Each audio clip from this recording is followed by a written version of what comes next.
মধ্যপ্রাচ্যের ফের উত্তেজনার ছায়া। এবার নিজের বিশাল অস্ত্রভান্ডার খুলে বসেছে ইরান। যুদ্ধ পরিস্থিতিতে কড়া বার্তা দিচ্ছেন তেহরান। একে একে সামনে আনছে তাদের সর্বাধুনিক ও ভয়ঙ্কর সামরিক অস্ত্র।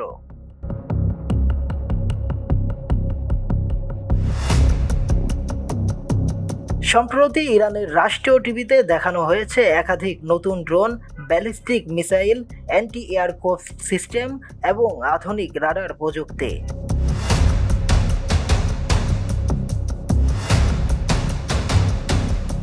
বিশেষজ্ঞরা বলছেন এগুলো শুধু দেখানোর জন্যই নয়, বরং স্পষ্ট হুমকি। ইরানি বিপ্লবী গার্ড IRGC জানিয়েছেন, আমরা আর প্রতিরক্ষা নয়, আক্রমণের জন্য প্রস্তুত। কেউ আঘাত করলে আমরা পাল্টা আঘাতে দুনিয়া কাঁপিয়ে দেব। এদিকে আমেরিকা ও তার মিত্রদের কপালে চিন্তার ভাঁজ।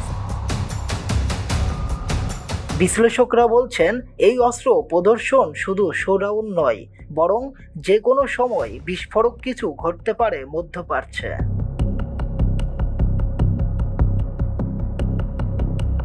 বিশেষভাবে চোখে পড়েছে ইরানের খোরামশাহার-4 ব্যালিস্টিক মিসাইল, যা একটানা 2000 কিলোমিটার দূরত্বে আঘাত আনতে পারে। এছাড়াও নতুন ড্রোন সিস্টেম শাহেদ 171 ও মহাজের-6 ইতিমধ্যেই রণক্ষেত্রে কার্যকর বলে দাবি করেছে ইরান।